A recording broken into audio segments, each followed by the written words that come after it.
everybody. Welcome back from lunch. Hopefully this is going to be quite the upbeat session, so don't slump after your wines. If you're looking at the question up there, what are the biggest problems your business is facing today and for the future? Many people around the room will be thinking of the same answer. Many of you will be thinking of different challenges just within your own businesses. Different functions will be thinking about different challenges that you're facing.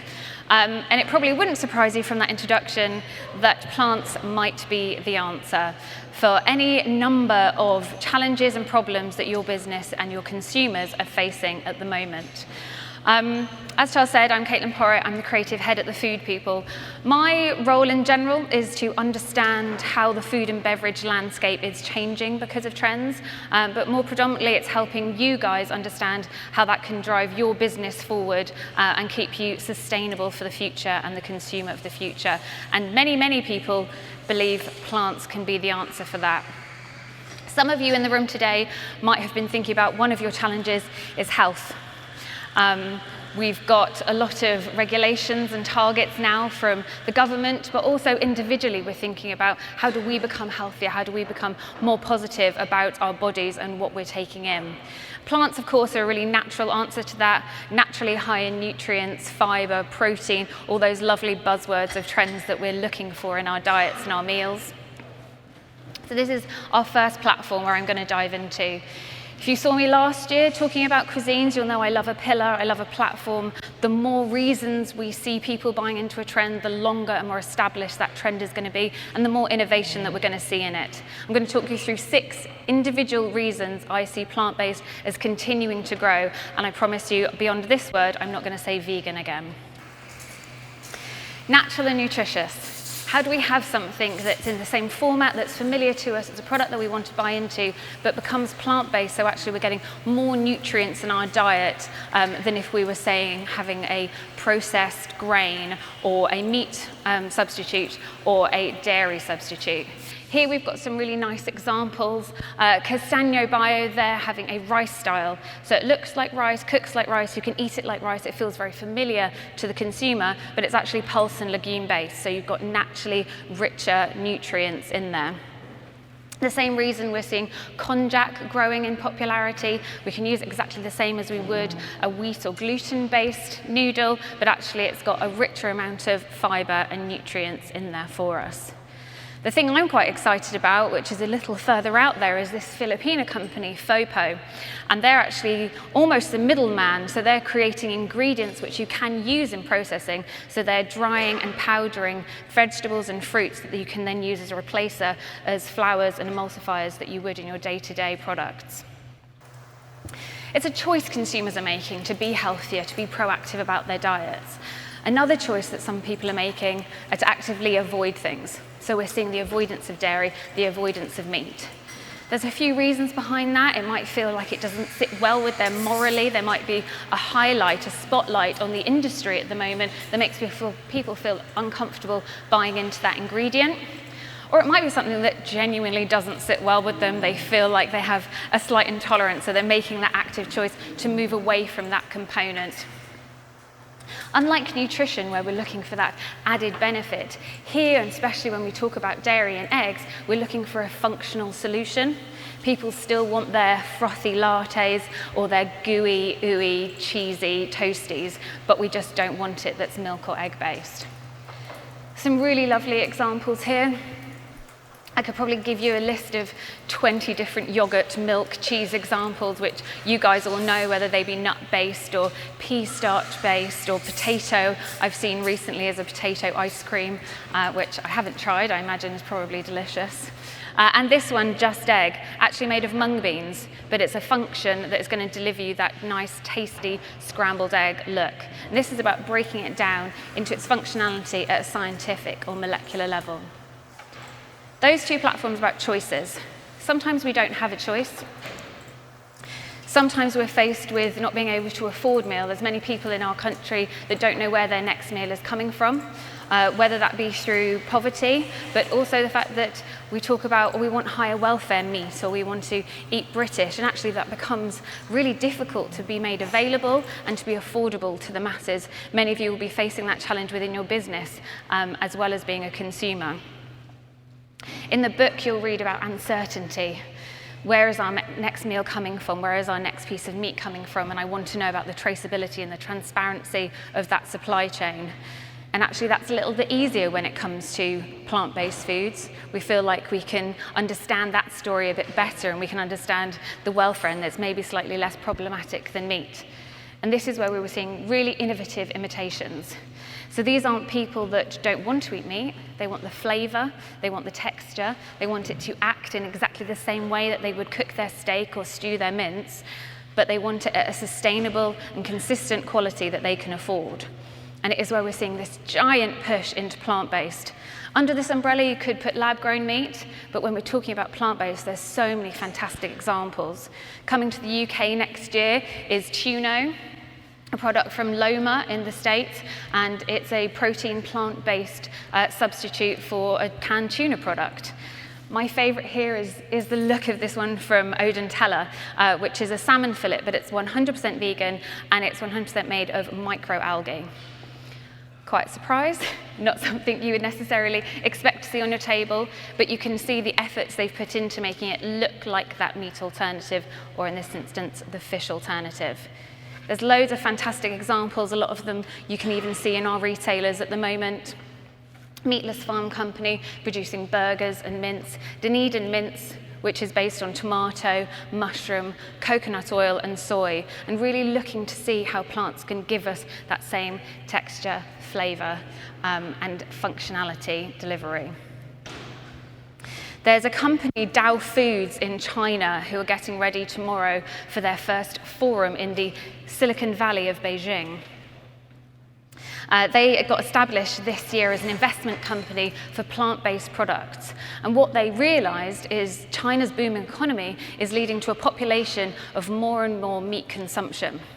And they've looked at the world, and they've looked at people like us and Western countries and developed countries where actually we've had really high meat consumption, and it's not necessarily doing us the world of good. So their sole aim is to invest in new companies that are delivering plant-based solutions for exactly that thing. And it will continue to grow, and we're going to continue to see some amazing innovation in this area. One of their reasons they're putting into it, of course, is energy and environment.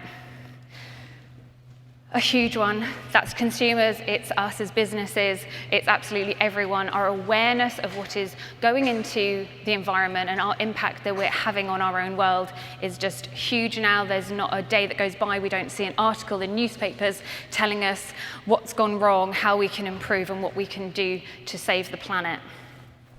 Charles alluded to earlier, and I think you'll all know this stat, 1/3 of food produced is wasted. When you look specifically at fruits and vegetables, it's half of fruits and vegetables that are produced is wasted. All of those, in terms of nutrients and calories, would feed our world hungry. We wouldn't have a hunger problem. It's not necessarily about let's produce more, it's let's be more efficient about the way that we're producing now. And a really interesting fact, which has always stayed with me, of that amount of food that is wasted and produced, through its production, it produces greenhouse gases, as you'd expect. The amount of greenhouse gases it produces is the equivalent of continents. So the entirety of what we produce as Europe is the same as what food produces that we actually throw in the bin. What a waste, and what a huge impact on our environment. That's where we see the movement and the next generation of how do we do root to stem? How do we use up everything? And it's all using up that one product, but it's also, once it's gone through production, how do we use those spent ingredients? Those things we consider as byproducts, but we've already used them a bit, so it's fine to waste them. How do we extend their life so they get a double life, or they get a very long life that's out of use? A short-term solution, but I love, is this one from Black Pastry. They do the infamous watermelon cake, which looks absolutely divine, but it's down in Australia, so I can't try it. But they waste so many watermelon rinds. And so they had a stint of making jam out of it. And they've got this really beautiful jam, and it sells really successfully. Watermelon rinds quite an interesting one. You can treat it like a fruit, you can make a jam or chutney out of it. You could treat it like a courgette, it's not inherently sweet, so you can chop it up and put it in a stir fry, or even pickle it and use it instead of a gherkin. So really great and innovative ways of using up that whole product. If you're a bit more into your booze, which I'm thinking a lot of you are, I don't think we throw away too much wine at lunchtime, we've got a really nice example from Ventura Spirits. They create one of their vodkas using strawberries that would otherwise be wasted. And actually my favourites from Sonoma, who are using the spent skins from wine grapes after wine production. They're preserving them, they're using another process to preserve them, and then selling them as herbal and fruit teas. To the extreme of using wine grape skins, we also see the production of a plant-based leather made out of those exact same skins. And that's a really good point. When we're talking about food waste and we're talking about utilising plants in a better, more efficient way, we're not necessarily saying it has to be eaten all the way through. We might be talking about non-edibles. And of course, this ties in with huge packaging and pollution problems. That may have been some of your thoughts when you thought about the challenges your business is going to be facing. How can you positively impact the world and not create more pollution and not create more plastic packaging, which isn't going to degrade? Again, there's two routes, there's two kind of solutions that the plant-based industry is getting after. One, how do we make it biodegradable? So we've got a really nice example here of a plant-based chewing gum. So rather than that sticking to the street like the sort of plastic it is that we put into our bodies, it's something that's plant-based that's going to biodegrade. But there's also something about extending that life. How do we make it worthwhile for the length it's going to live? Coffee grounds is a fantastic example of where we're seeing this at the moment. Everything from using it in cosmetics, exfoliant scrub, so it gives it that second life, but also compacting it into fuel logs, and you can actually burn them in fires, log fires and burners, and you could recreate that energy and you're burning away the fuel, but in a very efficient and useful way. But my favorite and the kind of slightly more out there one that Starseeds have launched is their yoga leisure wear. There's coffee grounds wound into the fabric of this yoga pants and yoga tops. Really interesting, great way of using up that excess food waste, but also it acts as a really functional product because it absorbs moisture and it absorbs scents. So actually it becomes an even better, innovative product. The interesting thing about plant plastics and the way that we're approaching packaging and pollution is it's great for the world. It's great for that nurture us, that whole big segment. It feels really environmentally friendly and we're doing a really good job. And of course you will know if we're doing a really good job, we should probably share that on Instagram and tell other people that we're doing a really good job. And it links us into that idea of that tribal culture. We want to be in the gang of people who are doing good for the world and being innovative, and we want to be the drivers in that. It's such a strong message, and you've heard it throughout today, but to be leaders in doing good for the world is a really powerful thing at the moment when it comes to your brand identity, but also your personal identity.